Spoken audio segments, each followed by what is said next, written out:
इहा राज हमार चलल बाया हमारे ही चली। ढेर अइले गइले गुंडा माफिया कटने बाहुबली, केहू के बस के ती नइखे।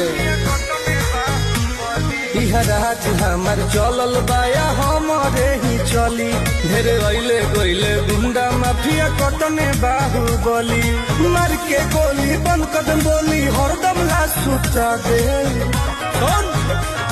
माहौल जवन बदली ओहके दुनिया से उठा दे, माहौल जवन बदली ओहके दुनिया से उठा दे।